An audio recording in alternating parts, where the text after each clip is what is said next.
बात कांग्रेस और राहुल गांधी की। कांग्रेस की राजनीति में राहुल गांधी का चैप्टर एक बार फिर से चर्चा में आ चुका है।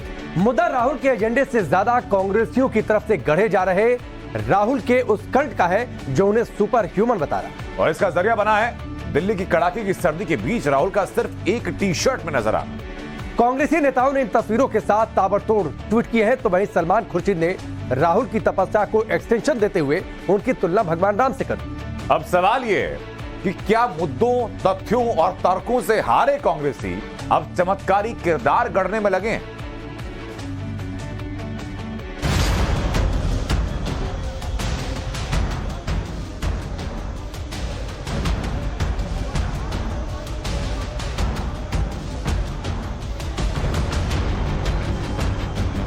हम तो ये मानते हैं कि वो रियली ये मान के चलिए कि वो सुपर ह्यूमन है। उन्हें कोई बता ही नहीं रहा है कि सर्दी आ गई है।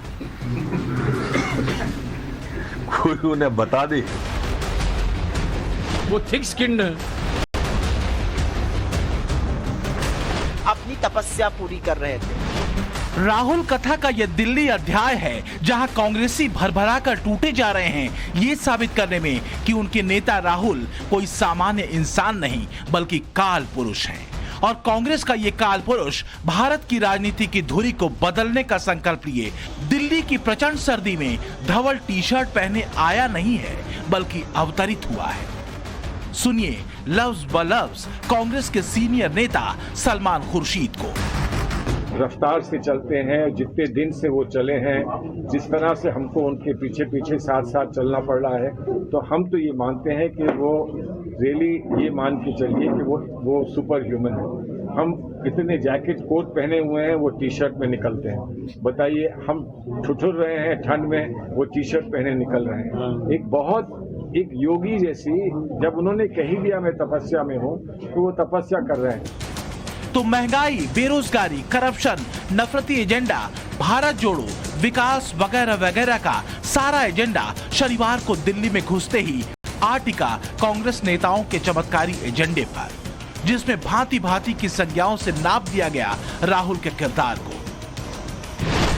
किसी ने दिल्ली की हाड़ कपाऊ ठंड में टी शर्ट पहने राहुल गांधी को तपस्वी कहा, किसी ने कहा योगी, कोई राहुल को सुपर ह्यूमन साबित करने पर तुला, तो किसी ने एक हाथ और आगे बढ़कर राहुल गांधी को भगवान राम की संज्ञा दी।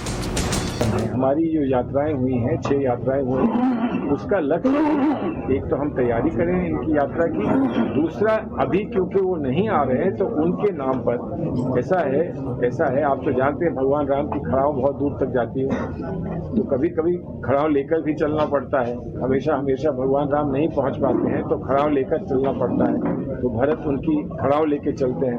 तो खड़ाव लेकर हम उत्तर प्रदेश में चले हैं, उत्तर प्रदेश में खड़ाव पहुंच गई है तो राम जी भी पहुंचेंगे, ये हमारा विश्वास है। खुर्शीद जी, नर की तुलना नारायण से करना ये कोई भी अच्छा नहीं मानेगा, कोई भी उचित नहीं मानेगा। चाटुकारिता की पराकाष्ठा है, लेकिन इस चाटुकारिता से आप दूसरों को आहत कर रहे हैं। कन्याकुमारी से दिल्ली पहुंचते ही कांग्रेस का एजेंडा ये हो गया कि राहुल गांधी को ठंड क्यों नहीं लगती। इसलिए नहीं लगती क्योंकि वो महापुरुष हैं। कांग्रेसियों ने भर भर कर ट्वीट किए। सुप्रिया सुनेत ने कहा, 6 डिग्री में कोई सिर्फ टी शर्ट पहने कैसे रह सकता है? इस कदर का आत्मनियंत्रण, आत्मबल तो तपस्वियों का ही होता है। कहा बात मोदी को घेरने के लिए मुद्दों की बौछार की थी, लेकिन दिल्ली की ठंडी हवा में चमत्कार पर अटकी। दिल्ली की सर्दी में सिर्फ टी शर्ट पहने राहुल गांधी को देखकर पप्पू यादव ने ट्वीट किया, लिखा, सच में राहुल तपस्या कर रहे हैं, इस ठंड में नंगे पांव सिर्फ टी शर्ट। भाजपा के नेता कह रहे थे राहुल जी क्रिसमस की छुट्टी मनाने विदेश जा रहे हैं, लेकिन आज कड़ाके की सर्दी में जब भारतीय जनता पार्टी के मंत्री, बददिमाग प्रवक्ता और नेता कंबल ओढ़कर भारत को तोड़ने में लगे थे, तो राहुल जी महात्मा गांधी की समाधि पर, नेहरू जी की समाधि पर, इंदिरा जी की समाधि पर, राजीव जी की समाधि पर, चौधरी चरण सिंह की समाधि पर और अटल जी की समाधि पर नमन कर कर अपनी तपस्या पूरी कर रहे थे। यकीनन लोकतंत्र में राजनीति तपस्या मांगती है, खासकर तब जब पूरा करियर, पूरा राजपाट, पूरी राजनीति दांव पर लगी हो, जब 70 साल तक देश की कमान संभालने वाली मुख्य धारा की पार्टी हाशिए पर चली गई हो।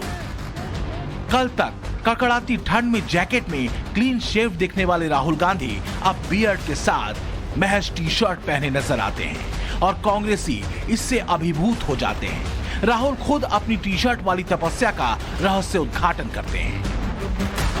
प्रेस वाले ने मुझे पूछा क्या आपको ठंड नहीं लगती, और मैंने सोचा ये मुझसे पूछ रहे हैं, हिंदुस्तान के किसान से क्यों नहीं पूछते, ये हिंदुस्तान के मजदूर से क्यों नहीं पूछते, ये हिंदुस्तान के गरीब बच्चों से क्यों नहीं पूछते। टी-शर्ट पहनने पर दी गई अपनी सफाई में गरीब किसान, मजदूर और गरीब बच्चों का जिक्र राहुल गांधी करते हैं। लेकिन इसके बरक्स एक तथ्य और भी है जिसका दावा बीजेपी करती रही है, वो ये कि राहुल गांधी खास ब्रांड की टी-शर्ट पहनते हैं जिसकी शुरुआती कीमत ही 40,000 रुपए है और ये दुनिया का सबसे महंगा ब्रांड है। भारत तोड़ तो रहे हैं लेकिन भारत जोड़ने का कहीं पर भी उनका काम नहीं। फिलहाल तो वैसे भारत जुड़ा हुआ है, वो गलत यात्रा ही गलत चल रही, तो उनको कवरेज नहीं मिल रही, तो सोचा है कि टी-शर्ट में घूम ले, इस बहाने कम से कम मीडिया उनको देख तो रही है। हम लोगों के जो हमारे भारत में एक रिवाज है, माना जाता है कि जब कोई नशा इत्यादि में रहता है तो ही उसे ठंड नहीं लगता है, वरना तो अगर कोई प्राकृतिक रूप से इंसान बना है तो उसको ठंडी में ठंडी और गर्मी में गर्मी लगना तो जायज़ है। नॉर्मल तौर पे कोई भी कितना भी शारीरिक रूप से बलवान हो उसको ठंड का जाते हैं उसका असर नहीं पड़ता है। नहीं, ऐसा कोई वो एडवांटेज नहीं मिलता जिम जाने का। हर व्यक्ति को ठंड और सर्द शरीर के हिसाब से लगता है। विपक्ष कहता है कि राहुल गांधी दरअसल परिवार की राजनीतिक विरासत बचाने निकले हैं। पीएम मोदी के कल्ट को काउंटर करने के लिए राहुल के नए राजनीतिक कल्ट कांग्रेसी गढ़ रहे हैं। कांग्रेस ये तथ्य गढ़ने में लगी है कि मोदी तपस्या कर चुके हैं, राहुल तपस्या कर रहे हैं। मोदी की जनता में अपील दमदार है तो राहुल गांधी के साथ भी जनता का प्यार बेशुमार है। मोदी आस्थावान और धार्मिक हैं तो राहुल भी धार्मिक और दार्शनिक हो चुके हैं। मोदी विदेश नीति की बेहतरीन समझ रखते हैं तो राहुल भी पाकिस्तान चीन के डर को समझाते हैं। लब्बो-लुबाब ये है कि कांग्रेस अब तर्क और तथ्य से आगे एक चमत्कारिक किरदार गढ़ने में लगी है जो 2024 में उसके लिए कोई बड़ा चमत्कार कर दे। लेकिन राहुल और मोदी की राजनीति में एक बड़ा अंतर है। पीएम मोदी की राजनीति का सूत्र बदलते मौसम को इग्नोर करना नहीं बल्कि बदलते मौसम के अनुरूप खुद को तैयार करने का है। ब्यूरो रिपोर्ट, टाइम्स नाउ, नव भारत।